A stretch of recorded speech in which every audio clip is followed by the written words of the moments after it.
Welcome to Family History Mysteries, a podcast that tells the stories uncovered through family history research, the unexpected stories of everyday people.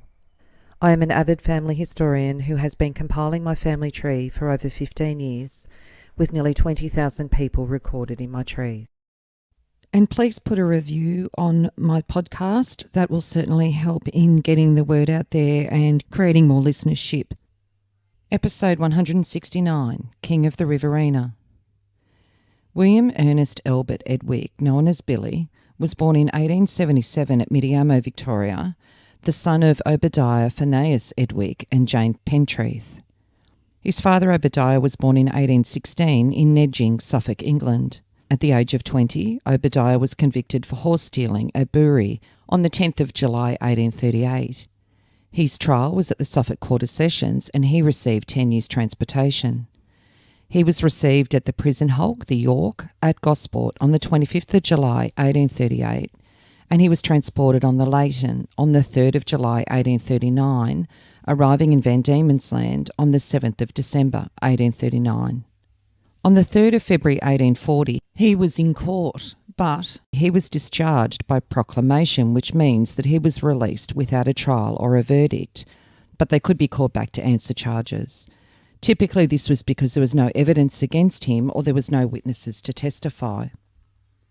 On the 1st of February 1845, Obadiah Edwick was featured in the Tasmanian papers for being out of hours and he received 10 days solitary confinement. And then on the 23rd of July 1847, His Excellency has been pleased to grant tickets of leave to the undermentioned, and Obadiah Edwick of the Leighton was listed. Obadiah was on the departures list on the 17th of August 1852. His status was free and he sailed in steerage from Launceston on the Mercury to the city of Melbourne. He's featured in the Bendigo Advertiser on the 12th of September 1859 in the land purchased by selection, and it stated that Obadiah Edwick had purchased land in Bendigo. 5 years later in the Bendigo Advertiser on the 5th of July 1864, there is a coroner's inquest. The article is titled Frightful and Fateful Accident. An inquest was held by Mr. Pounds, the district coroner, at the residence of Obadiah Edwick of Yarrawee on the Loddon on the body of Anne Marwood, who died of injuries the result of severe burns. The evidence of Harry Madison, a labourer, was to the effect that on Friday he was out shooting in the neighbourhood of Mr. Edwick's station about noon when he heard screams and cries of fire, fire. Spurring on his horse, he quickly arrived at the Edwicks' house and saw a woman standing at the door naked, her clothes being burnt from her body, and nothing remained but her shoes and stockings. She said, "I am burnt." The deceased told witness that her clothes caught fire while lifting the camp oven off the fire, and she'd torn them off with her hands, and no one was near the place to assist her. Obadiah Edwick, a farmer, deposed that the deceased was a hired servant of his and that she was a sober and respectable woman and had often been left in the house alone. On the day of the accident, he was doing fencing 6 miles off and started home when he heard of the accident at about 1 o'clock. The coroner, having reviewed the evidence, returned a verdict of accidental death. The mother of the deceased was a gatekeeper at Hyde Park, London, and appeared to be born of a very good character. She was 35 years of age and a widow and lived about 12 months in South Australia and then 8 months in Victoria. So on the 30th of August 1867, it stated that Philip Orchard was in charge of Obadiah Edwick's station at Serpentine. 2 years later, in 1869, in the East Loddon Road district, there was an annual election. It says, "I hereby give notice that I will, on Thursday, proceed to the election of 2 members of the board for the above district in the place of Obadiah Edwick and Joseph Roberts, who retired by rotation, but who are eligible for re-election." On the 21st of October 1869, it says, "To Mr. Obadiah Edwick of Serpentine Creek, sheep farmer, I, the undersigned John Reed of Serpentine Creek, labourer, do hereby unreservedly withdraw the unfounded and defamatory expressions made use by me towards you on your forbearing further to proceed criminally against me, and do most humbly and sincerely apologise for having made assertions which had not the slightest foundation in fact." It was dated at Raywood on the 20th day of October 1869 by John Reed. Obadiah was elected as a councillor in the East Loddon Shire again in Serpentine in 1871, and Obadiah married Ellen Stanton in 1872 when he was 56 and Ellen 32. Ellen had been born in England. They had a son, William, on the 26th of October 1872, but he died 2 years old on the 30th of December 1874 at Serpentine and is buried in the Eagle Hawk Cemetery. Ellen died on the 7th of January 1874, only 2 years after their marriage and aged only 34. Obadiah then married Jane Pentreath in 1876 and they had 2 children, Billy being the eldest. Jane was English and came out to Victoria with her family in 1852. She was 39 when she married Obadiah. She had been previously married to John Williams in 1854 when she was 17, and they had 3 children together in Bendigo, with 2 surviving childhood. On the 28th of September 1876, there was an advertisement in the paper, The Stud, the draft entire young Lord Nelson, as bred by Obadiah Edwick Esquire. Lord Nelson took 2 first-class prizes as a yearling, 2 first and 2 second prizes as a 2-year-old at Melbourne, Kyneton and Gisborne. So it seems that Obadiah has extended his farming abilities and is also breeding draft horses. On the 21st of June 1878, in the land classification, stated that Obadiah Edwick, 8,607 acres in the parish of Uraine, county of Bendigo, parish of Pompial, county of Bendigo, and he also had 3,768 acres in the parish of Tandara, county of Bendigo, and parish of Dingy, county of Bendigo. And on the 29th of November 1882, it says the run of Obadiah Edwick at Terrick East is liable for forfeiture of non-payment of rent.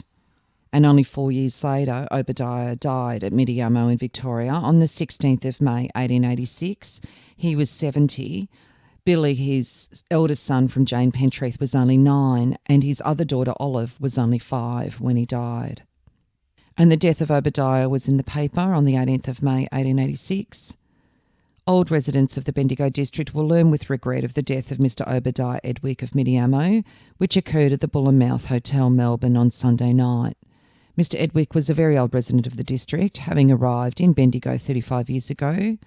During most of the time which has passed since his arrival, he's been occupied as a grazier at the Albert Park Estate at Serpentine and latterly at the Prairie Estate, Midiamo. For the last 12 months, he's been under the care of Dr Fitzgerald of Melbourne, but his death, which occurred at 11:30 on Sunday night, was sudden and unexpected. The immediate cause of death was congestion of the lungs and liver. He leaves a widow and 2 children to mourn their loss. Mrs Edwick was with her husband when he died, and she is the sister of Mr N.F. Pentreath of Midiamo. The deceased gentleman was a native of Suffolk, England, and was very well known throughout the Northern District. He was one of the earliest settlers and always very highly respected. The remains will be brought to Sandhurst this morning, and the funeral is announced to move from Sandhurst Railway Station to the place of interment being Sandhurst Cemetery, which is now Bendigo. Obadiah's probate came in on the 26th of June 1886. Obadiah Edwick, £54,177. So he ended up doing very, very well for himself, considering he was a convict when he came out to Australia.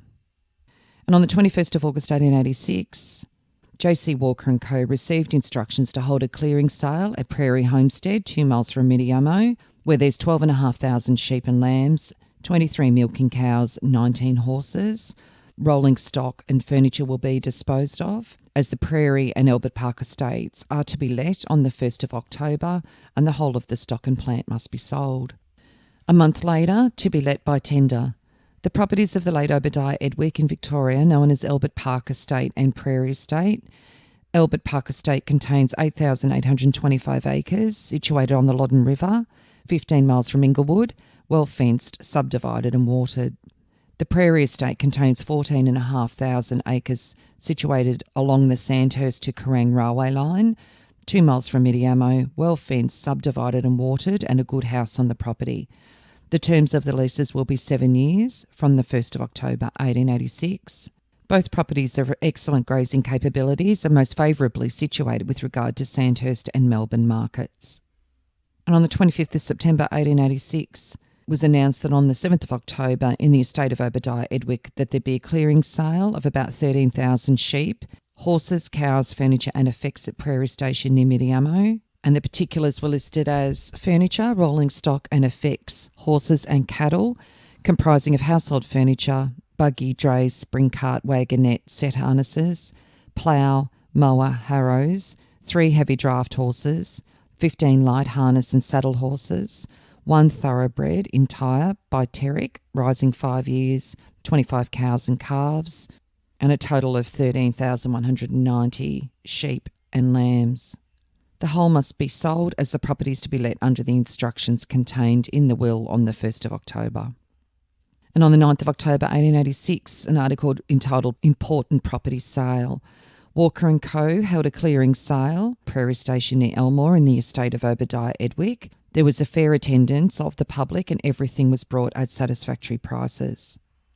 On the 20th of January 1893, the Prairie Estate. Mr. Mitchell, the well-known barrister, has completed arrangements with Crabber, Cohen and Kirby, solicitors for the executors of the late Obadiah Edwick, for a lease of 6 years of a large portion of this estate situated at Midiamo. Jane Edwick died in 1894 in St Kilda, aged 57. Billy was 17 and his sister 13 at the time of their mother's death, and her death notice states, on the 24th of September at Coronet Villa in Robe Street, St Kilda, Jane Edwick, relict of the late O. Edwick of Prairie and Albert Park Estates, Midiamo and Serpentine. In March 1911, wheat land for sale. Gigantic land sale comprising of 11,500 acres of choice plain land, being the well-known Prairie Estate near Midiamo.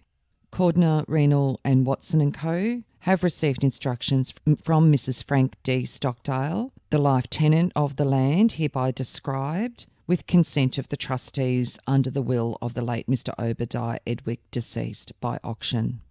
And Mrs. Frank D. Stockdale was Obadiah's daughter, Olive. Olive Jane Edwick was born on the 12th of May 1881 in Serpentine, and she married Frank Derrick Stockdale on the 11th of July 1906 at St. Peter's Church in Melbourne when she was 25 and Frank 29.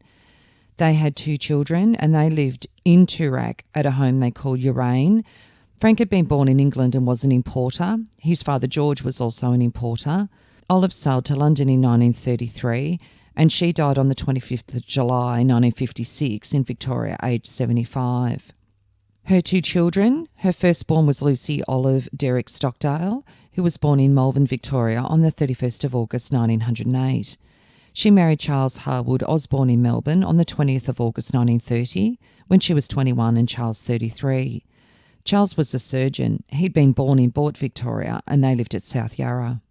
Charles was the son of Harwood Henry Osborne, also a doctor, and his wife Edith Annie, a teacher.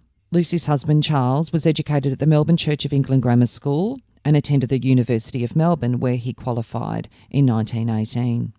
He served as an honorary surgeon to the Royal Children's Hospital from 1927 to 1937 and then at the Orthopaedic Hospital in Frankston, Victoria from 1933 to 1937. Charles enlisted in World War II in June 1940. He was a surgeon on a hospital ship and then was senior surgeon in charge of the 2nd 13th Australian General Hospital at the AIF POW camp in Singapore. In September 1941, he was given the rank of Lieutenant Colonel and then rank of Major. He served in Singapore and Malaya. He was reported missing on the 6th of April 1942 in Malaya. He was taken prisoner of war by the Japanese at the fall of Singapore on the 15th of February 1942 and was declared a prisoner of war on the 11th of January 1943. He was found alive at Changi on the 8th of April 1945 and he was discharged on the 5th of March 1946. He was a member of the Faculty of Medicine of the University of Melbourne from 1949 to 1953. He was Dean of St Vincent's Hospital Clinical School in the same period, a member of the Court of Examiners in Surgery and a member of Council of the Royal Australasian College of Surgeons, and he was chairman of the State Committee from 1956 to 1958. Lucy and Charles had 2 sons.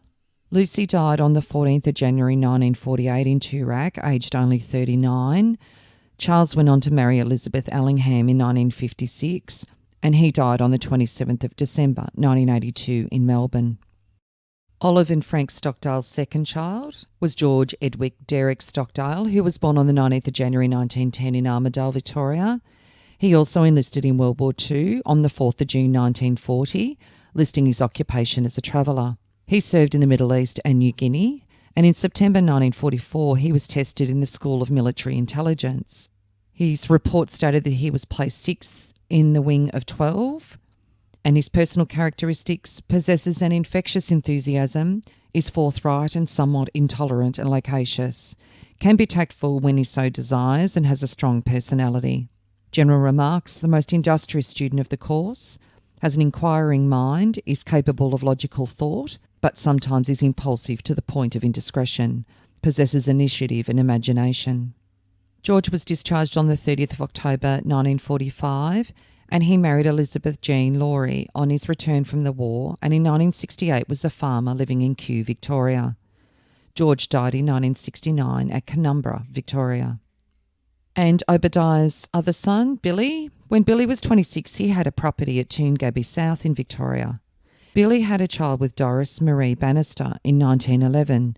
Doris had been born in Carlton in 1885 and was 8 years younger than Billy.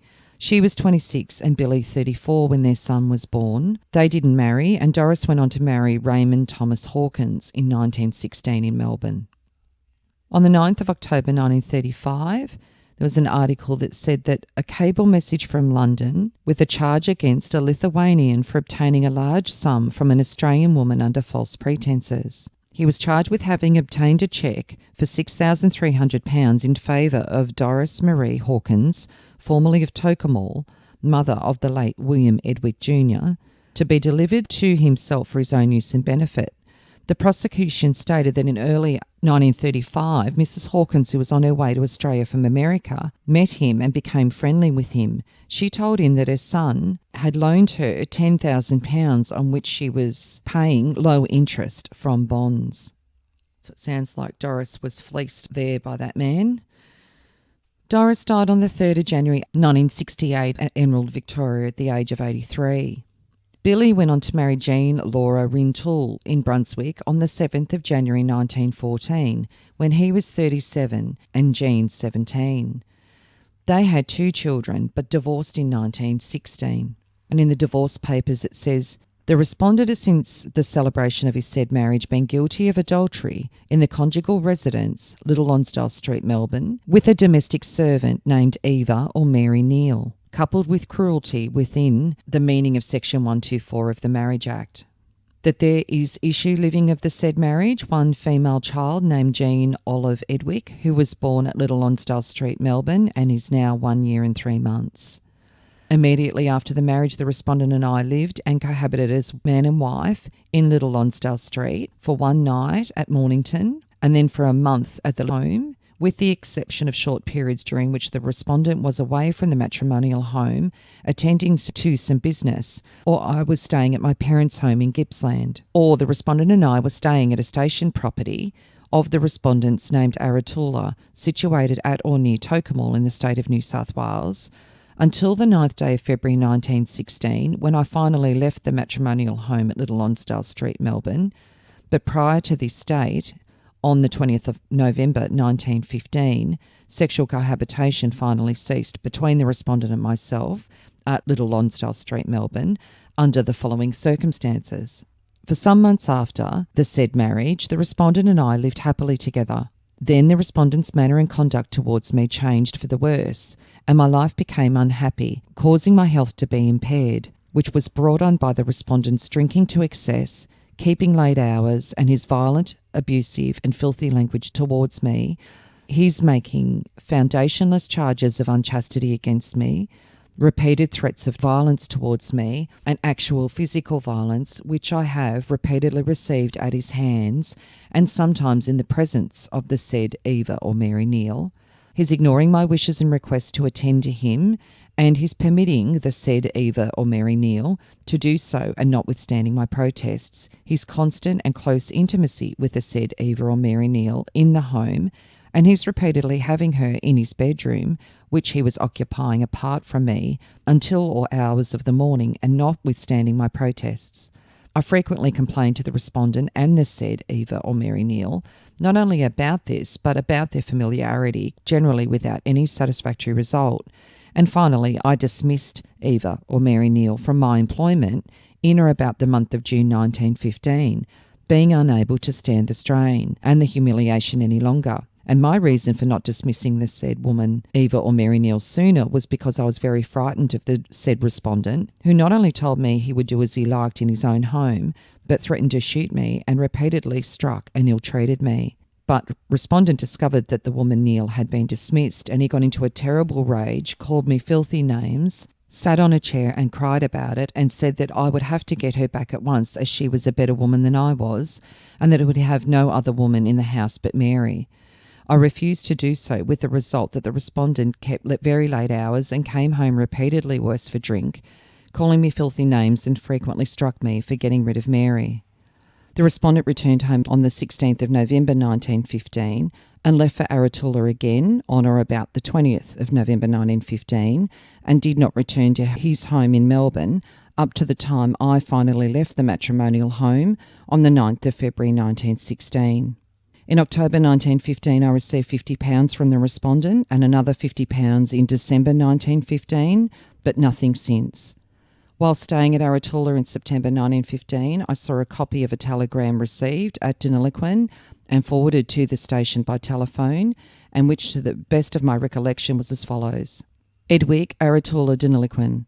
Everything right. Hope things satisfactory with you, Lawrence. And from information and documents since obtained by me, I am satisfied that my discharged servant, Eva or Mary Neal, under the name of Lawrence, sent several messages to the respondent at Aratola via Deniliquin, who replied by sending messages to the said woman Neal at North Fitzroy in Victoria. And subsequently, namely on the 17th or 18th of December 1915, the woman, Neal, unknown to me, went up to Aratola, and where she has since remained living in adultery with him, and to the best of my knowledge and information and belief. The respondent for some time suppressed from his letters and telegrams to me the fact of this woman, Neal, being at Aratola with him, and it was only after I'd written to the respondent asking him to confirm what I had heard that he admitted that the said woman, Neal, was at Aratola. The acquaintance between the respondent and the said Eva or Mary Neal originated when Eva or Mary Neal came to my home in the capacity of a domestic servant in or about August 1914. That I am unable to fix the precise location when I first suspected any improper or adulterous intercourse between the respondent and Eva or Mary Neal, but it was prior to June 1915 when I dismissed her from my home. So 7 years later, there was an article on the 17th of February 1923, A Husband's Offer, Maid Servant Involved.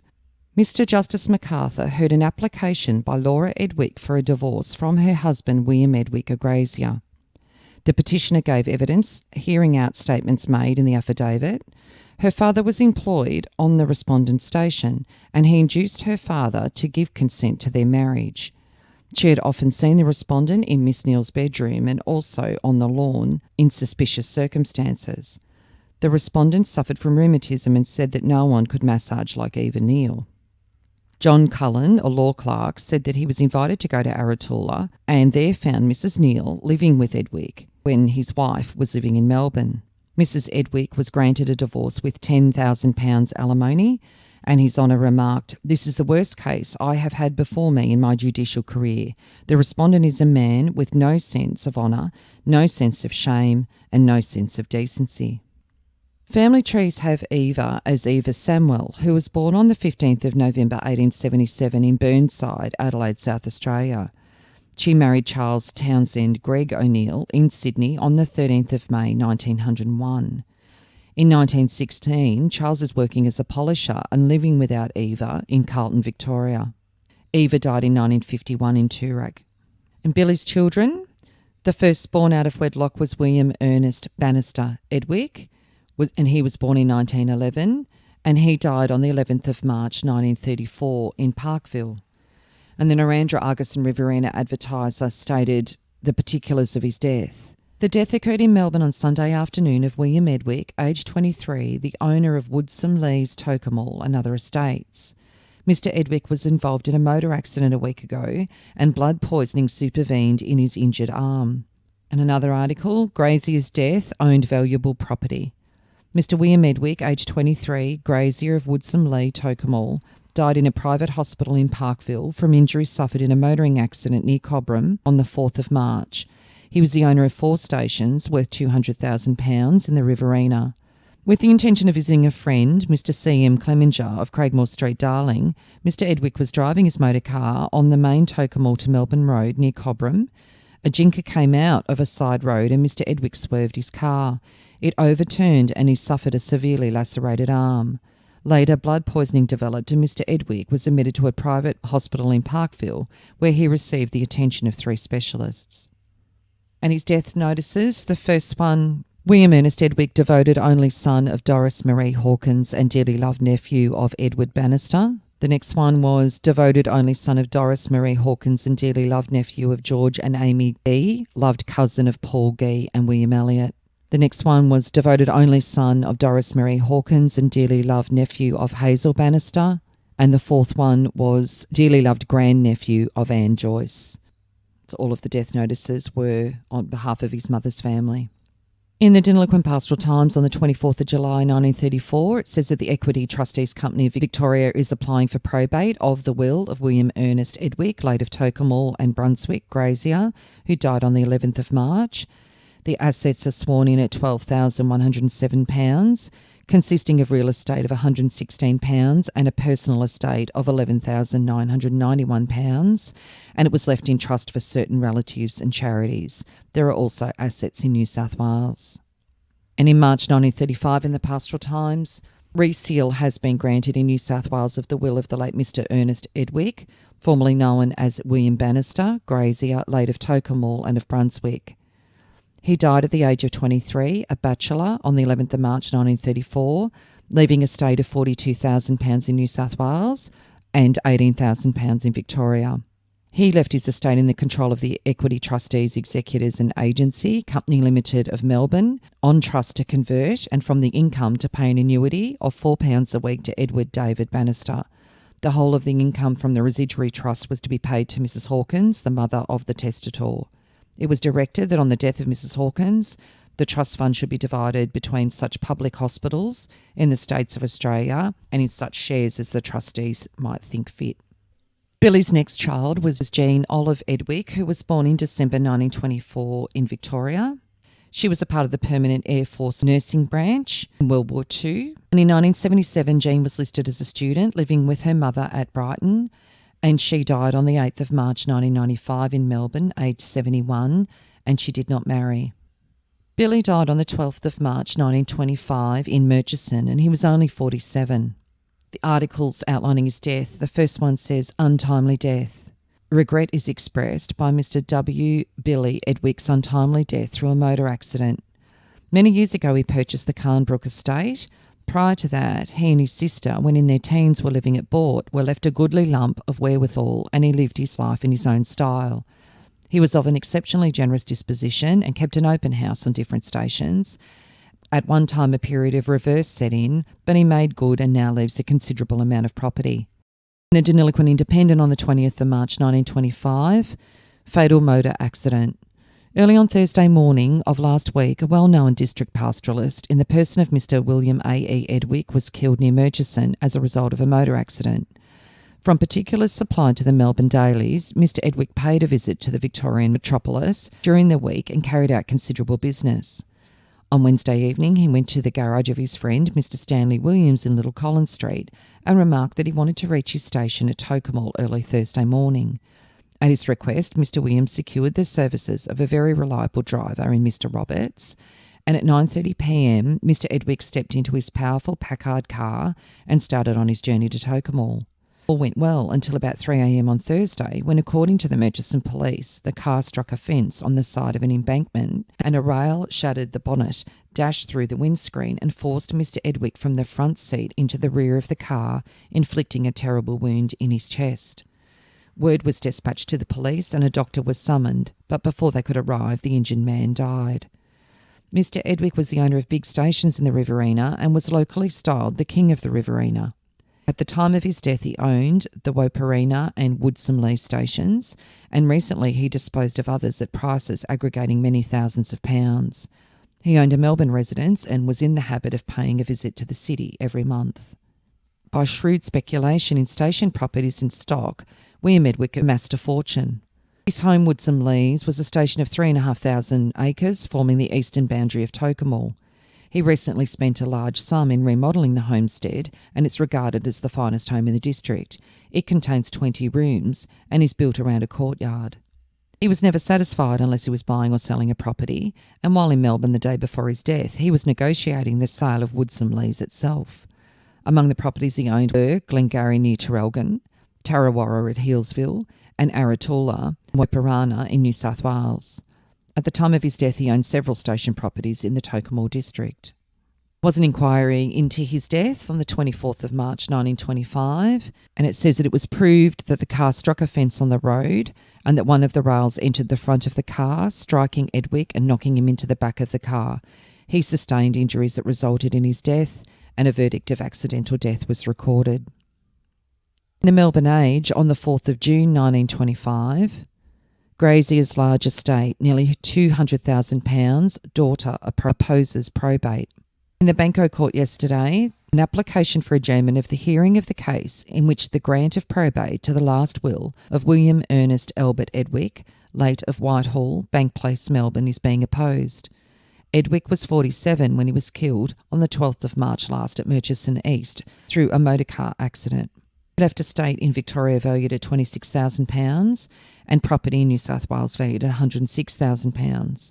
By his will made on the 2nd of June 1916, he left £5,000 to a cousin, £5,000 of income to his daughter, £5,000 to Eva O'Neill, and the residue to William Edwick Bannister, an illegitimate son.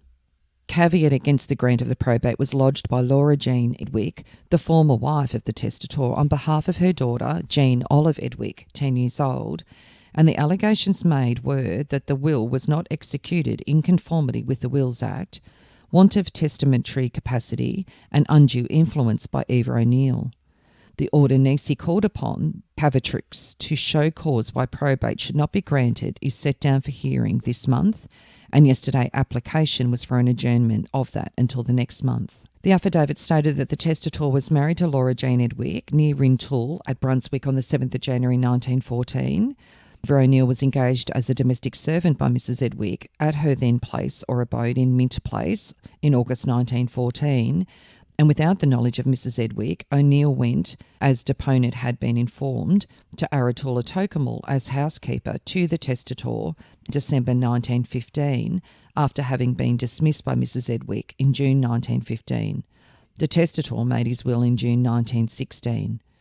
A decree nisi for divorce was granted for Mrs. Edwick in February 1923 on the grounds of the testator's misconduct with O'Neill.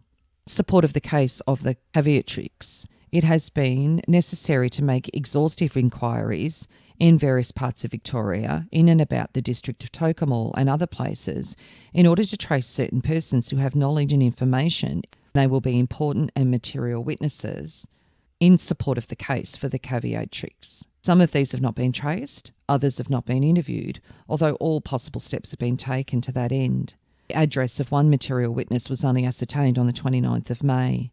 In consequence of the facts set out, the deponent has been advised that it would be unsafe and contrary to the interests of the Cavatrix to proceed to trial before evidence of these witnesses has been obtained.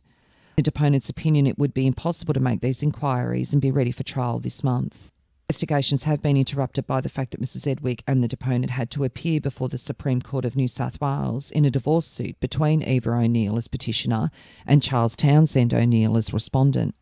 Counsel also referred to an affidavit made by Charles Thomas Martin, Assistant Manager of the Equity Trustees, Executors and Agency Company, executors of the testator's will.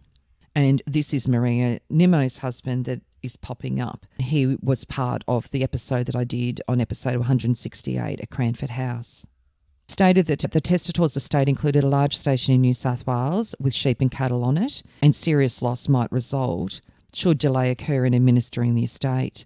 The company had to take steps for the protection of the estate and was embarrassed by the fact that a caveat had been lodged, and it was the utmost importance that the trial of the action should take place at any early date.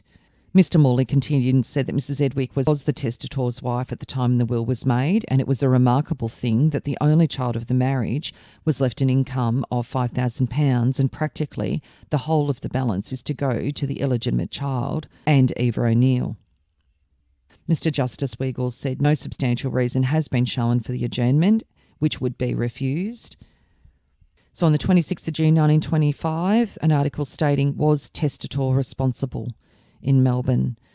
The Edwick will case, in which Jane Olive Edwick, daughter of the late William Ernest Edwick, is opposing the granting of probate in his will on the grounds of testamentary incapacity and undue influence of Eva O'Neill, was continued today. William Alex Eads, Melbourne manager of the New Zealand Loan and Mercantile Company, said that he had conducted business with Edwick in connection with raising an £80,000 loan and found him to be a very shrewd businessman with no signs of mental defects. In reply to Mr. Hassett for the Beatrix witness, said that in common with everyone else, he had heard of the affair between Edwick and his housekeeper and the trouble it was causing with his wife, but he did not allow that to make any difference to their business relations. He sometimes saw Edwick affected by drink, but never to such an extent that he was incapable of managing his own affairs. And the hearing was going to be further heard the next sitting. The Melbourne Herald, Edwick will case, proposals for a wife, Edwick in the garden, awaited the result. Opening the case for the caveatrix, Jane Olive Edwick, Mr. Morley, discussed Edwick's life before he met his present wife, referring to his drinking tendencies. Mr. Morley went on to say it is in evidence that Edwick had got to the stage that he could take a bottle of spirits before breakfast. Before his marriage, he had formed an attachment with Miss Bannister, with whom he was living in Mint Place. On one occasion, he threw her belongings into the street after a violent quarrel. He did the decent thing by her in settling money on her and her son. He told her to clear out. The reason for his break-off of that relationship, I suggest, was that he was shown a desire to reform his way of living, if it was possible. He had seen Miss Rintoul and had admired her very much. He said to Cullen, his guide, philosopher and friend, that if Miss Rintoul would marry him, he would reform. Cullen approached Miss Rintoul's father, but with great reluctance, as he knew Edwick's habit. When in the interview with the father was going on, Edwick waited in the greatest trepidation at the bottom of the garden. Continuing his address, Mr. Morley said that Edwick saw Cullen after his marriage and said to him, "You know, Johnny, what a lot of cows there are about, and what they would do to a man when he was a shicker. I do not want priest or Laura," meaning his wife. Cullen pointed out to him that he made a will leaving 20 parts of his estate to his wife. "I may make another will," replied Edwick, "and some person might persuade me to make another again. You draw up some kind of deed. Your lawyer blokes know how to fix it." Cullen drew up a deed which proved that in consideration of his marriage, Edwick would leave a quarter of his total estate to his wife and a quarter to his daughter. That document, Mr. Morley continued, was drawn up and signed. One copy was kept by Edwick and one by Cullen. Mr. Cullen had been searching for his copy, but he had not been able to find it. While Mr. Rowley was manager at Aratula, Edwick had a talk with him about an arrangement with his wife. Rowley, who had known both of them for a long time, advised him to get rid of Mrs. O'Neill. "You know that deed that you witnessed," said Edwick. "I am going to get rid of my half." He produced his copy and burnt it, saying, "That Cullen has got the other half. I will get him here and get it from him by hook or by crook, particularly crook." Edwick sent a telegram and Cullen went to Aratula, taking Edwick's document but not Mrs. Edwick's. When there one morning, Cullen was taken ill and Edwick said to Rowley, "Jack, I have given him a dose that will keep him busy for some time." Cullen was ill for a week. Edwick said, "I am going to search his coat and you watch. I'll get that deed." Edwick searched but complained that Cullen had not brought the document. When Cullen recovered, he was surprised that Edwick showed little concern about his illness. He knew nothing about the cause of it until this year. Referring to Edwick's reputation as a shrewd businessman, Mr. Morley said it would be proved that he did not amass his wealth until a rise took place in the value of wool and land. The deals which had been carried out by Cullen had been successful, and those that he had negotiated himself had been failures. Edwick was obsessed with the idea that the child of the marriage was not his, Mr. Morley continued. He said to Cullen before it was born, "If the brat's red-headed, I'll know where it comes from." Cullen replied that he was not going to have him talking about him and Mrs. Edwick in that way. "Well, if it's not you, it'll be Baldy the cabman," said Edwick. When Baldy objected, Edwick said, "Well, it must be a Chinaman." When at Mint Place, Mrs. Edwick got rid of Mrs. O'Neill, Edwick sent O'Neill up to Aratola as his housekeeper. Mrs. O'Neill was heard to say, "In a few years I'll have no need to work, I'll have them all," meaning Mrs. Edwick and her child, grovelling in the dust at my feet. Mr. Morley said it will be shown that she cut out Mrs. Edwick not for her own benefit but out of malice. It was her mind that made the will and not Edwick. Mr. Justice Wiggall said, "I must say that she was most exceptionally modest. She only gave herself £5,000. Mr. Morley said she did not want to go too far. She was endeavouring to get as much as she could during his life, and she received property worth £4,000 in presents." Laura Jean Edwick, former wife of the testator, said she'd known Edwick since she was 5. For many years, her father had been manager of Edwick's property at Colnbrook, Glengarrick, Gippsland. Edwick always appeared fond of her, but had no part in her bringing up. About 18 months or 2 years before their marriage, he often said, "I hope you will hurry up and grow up so that I can marry you." About 9 months before the marriage, they became engaged. He'd spoken to her parents about the marriage and they did not like the idea. When engaged, she was at Sale. Edwick saw her frequently. He was not drinking very heavily then. She knew that he used to do so, and she told him that she would have to give it up if he wanted to marry her. He said that he had made up his mind to turn over a new leaf if she married him.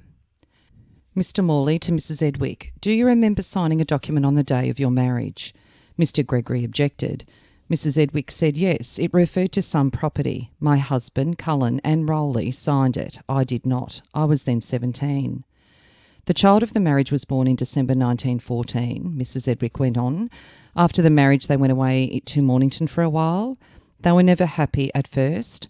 About August 1914, Edwick seemed to grow cooler and appeared to lose his love for her. He started to accuse me of things," Mrs. Edwick said. "He accused me of drinking, of putting water in his drink, of taking money from his pockets, going through his documents, of taking things from the house and sending them to my people, and of having men in the house. None of these things were true. This began about 3 months before the birth of the baby and after I engaged Mary O'Neill. He never made such accusations before she came.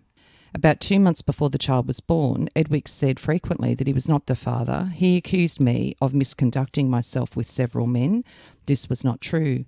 On one occasion he said to Cullen, "Jack, if this kid turns ginger, I'll blame you." Cullen objected and Edwick apologised. He seemed convinced that he was not the father of the child. I thought at the time that he was off his head. After the birth of the child, he was cruel to me. Both before and after the birth of the child, he struck me. One night about midnight, he came home drunk with a friend. I took his hat so that he would not go out again. He was very annoyed. He picked up a jug and was going to throw it at me. When he did speak to me, he used to swear and accuse me of immorality. During this period, it was nothing to see him have a bottle of gin before his breakfast. He would take a couple of hours to do this. He then used to eat a good meal. He used to take that when he had been drunk the night before. During May 1915, when she was away on a holiday, Mrs. Edwick said Mary O'Neill wrote that she had met Edwick accidentally and he had asked her to go back. When the witness returned, she found O'Neill there. She accused O'Neill of living with Edwick and dismissed her.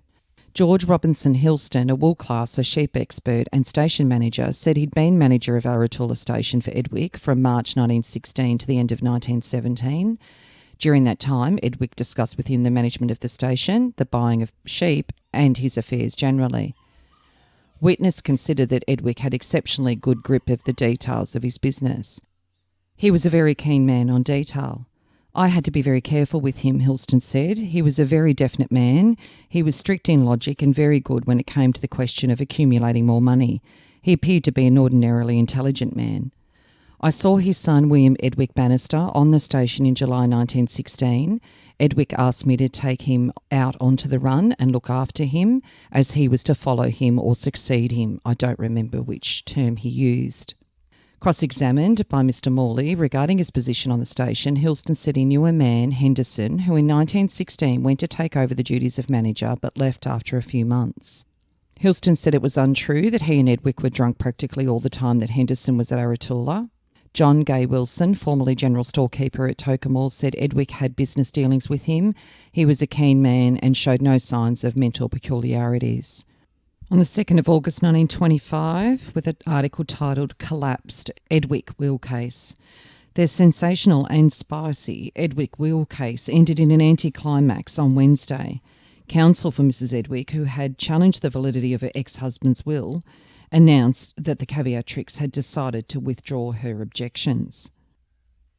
So after all of that time and expense in the court case, it seems that Laura was unable to continue with the fight for her daughter Jean, and in the end, Billy's illegitimate son was the main receiver of the funds from his will, as well as his mistress Eva. If you are interested in sharing your story on my podcast Family History Mysteries, please go to my Facebook page and send me a message. If you would like some assistance in filling in the gaps in your family tree to see what mysteries you solve, please get in touch. And don't forget, you can have early access to episodes by subscribing, and you'll also gain access to bonus episodes.